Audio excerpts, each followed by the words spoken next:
Bonjour à tous. Aujourd'hui, nous allons parler du figuier commun. Le figuier est un arbre à la fois nourricier, sacré et médicinal. Dans la tradition méditerranéenne, le figuier est associé à la fertilité des terres et à la prospérité familiale. Il est planté dans les jardins pour apporter chance et abondance. Les figues sont d'ailleurs l'emblème du bassin méditerranéen. Les figues sont bien connues pour leur aspect charnu et leur goût sucré, mais le véritable trésor du figuier se trouve dans ses feuilles. Elles sont comestibles également, mais surtout, elles ont des propriétés médicinales intéressantes. Le figuier commun, Ficus carica, appartient à la famille des moracées. Il existe des centaines d'espèces de figuiers à travers le monde. Ils peuvent prendre des aspects très divers, de l'arbrisseau à un arbre mesurant plus de 40 mètres de hauteur selon les espèces. Le figuier a la particularité de pouvoir se développer à peu près n'importe où, dès l'instant où il a du soleil et une atmosphère chaude et humide. En France, excepté en région méditerranéenne, le figuier est cultivé sous serre et en intérieur. Le figuier commun, Ficus carica, ne dépasse pas les 10 mètres. Le figuier a une croissance relativement rapide et il vit entre 150 et 300 ans. Sa silhouette est large, souvent tortueuse. Il a des branches robustes et étendues. Son feuillage dense offre un ombrage rafraîchissant en été. Son écorce est lisse et grise, parfois crevassée avec l'âge. Les rameaux sont souples, cassants et laissent suinter un latex blanc irritant quand on les casse. Les feuilles du figuier sont très caractéristiques. Elles sont grandes, larges, découpées en 3 à 5 lobes. Elles sont d'un vert foncé et brillant dessus et sont plus claires et légèrement duveteuses dessous. Elles peuvent avoir le bord légèrement dentelé et elles dégagent une odeur aromatique lorsqu'on les froisse. Ces fleurs sont très petites, invisibles en fait, car elles se trouvent à l'intérieur du fruit. Ce que l'on appelle la figue est en réalité un cycone, c'est-à-dire un réceptacle charnu contenant des centaines de minuscules fleurs internes. Son fruit s'appelle la figue. La figue n'est en réalité pas un fruit, mais une infruitescence, c'est-à-dire le résultat issu de la transformation d'une inflorescence. Les vrais fruits du figuier, ce sont les mini-graines dans les figues qui crissent sous les dents. Les figues sont charnues, en forme de poire ou de boule, de couleur verte, jaune, pourpre ou noire selon les variétés. Leur saveur est douce, juteuse, sucrée. Les figues mûrissent en juillet-août pour les figues fleurs ou alors en septembre-octobre pour les figues d'automne. Ces racines sont très puissantes et étalées, capables de soulever des pierres ou de coloniser des ruines. Le figuier produit un latex blanc que l'on voit quand on casse une branche. Ce latex se solidifie au contact de l'air et crée ainsi une barrière protectrice autour de la blessure. Ce latex est irritant pour l'homme. Le figuier commun est l'un des plus anciens arbres fruitiers cultivés par l'homme. Il est mentionné dans la Bible, le Coran, les mythologies grecques et romaines. On a retrouvé des figues carbonisées sur des sites archéologiques datant de 11 400 ans. Dans la Grèce antique, le figuier était considéré comme l'un des 3 arbres sacrés avec le chêne et le laurier. Il symbolisait la sagesse et la prospérité. Au niveau médicinal, on l'utilisait dans le traitement des troubles intestinaux et des affections cutanées. Les Romains le voyaient comme un symbole de fertilité et de connaissance. Chez les Égyptiens, les figues étaient l'un des fruits du paradis et un fruit de base de l'alimentation. Elles apparaissent dans des peintures murales datant de l'Antiquité. Au Moyen Âge, dans les monastères, on cultivait le figuier pour nourrir, soigner et ombrager. Le latex était appliqué sur les verrues ou les corps.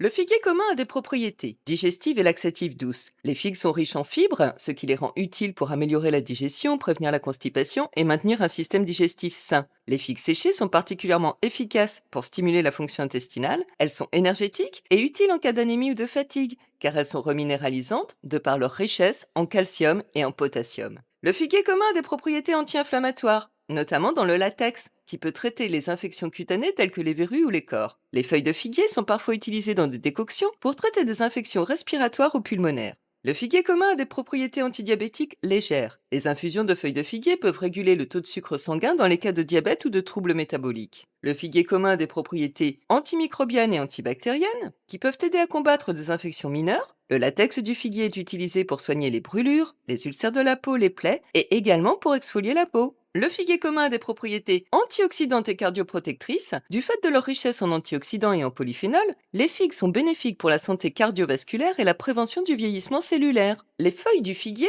peuvent être appliquées fraîches sur la peau pour calmer la douleur et les piqûres d'insectes. Elles favorisent également la cicatrisation. Les bourgeons de figuier ont des propriétés calmantes. Ils sont utiles en cas de stress ou de rumination mentale.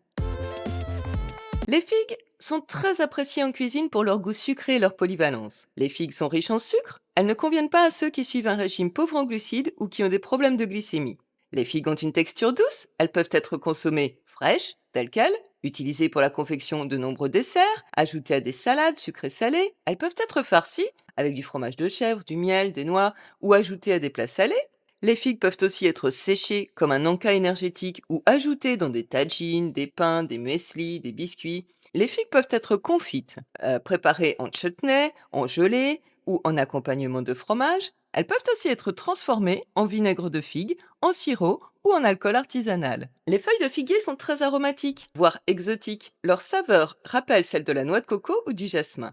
Elles sont une bonne source de vitamines A, B1 et B2. Elles contiennent également du calcium, du fer, du phosphore, du manganèse, du sodium et du potassium. Les feuilles de figuier peuvent être utilisées pour envelopper des viandes ou des poissons avant de les griller, pour ajouter une saveur unique au plat. On peut les ajouter à l'eau de cuisson du riz par exemple, ou des lentilles ou des pois chiches, ou dans un courbouillon. On peut aussi les faire infuser dans du lait ou de la crème pour parfumer les desserts, ou alors s'en servir comme papillotes pour faire cuire les poissons au four. Et évidemment, on peut les faire infuser dans de l'alcool pour obtenir une liqueur ou bien dans du vinaigre. En infusion, on utilise les feuilles de figuier pour soulager les maux d'estomac, le reflux gastrique et les douleurs digestives. Le latex du figuier était utilisé autrefois comme présure pour faire cailler le lait.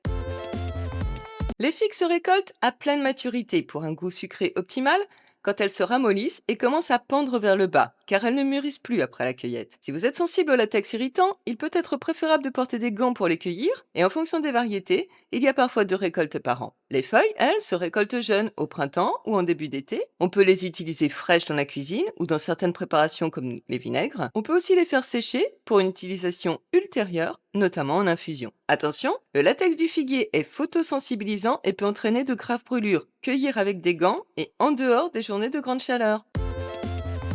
Au jardin, le figuier est le champion de la biodiversité. Il attire de nombreux pollinisateurs et de petits animaux en leur offrant à la fois ses larges feuilles comme abri et ses figues pour se régaler. Louis XIV était un grand amateur de figues. Jean-Baptiste de la Quintinie, son jardinier au potager du roi à Versailles, planta donc plus de 700 figuiers de diverses variétés et améliora grandement la technique de la culture en bac. Il parvint à produire rapidement de quoi fournir la table royale. Le figuier le plus connu est certainement celui de Roscoff. Planté vers 1600 dans le jardin du couvent des Capucins, il était d'une ampleur légendaire et couvrait une surface de 600 mètres carrés avec ses branches. Chaque année, on pouvait en récolter 500 kilos de fruits. Il a été abattu malheureusement en 1987.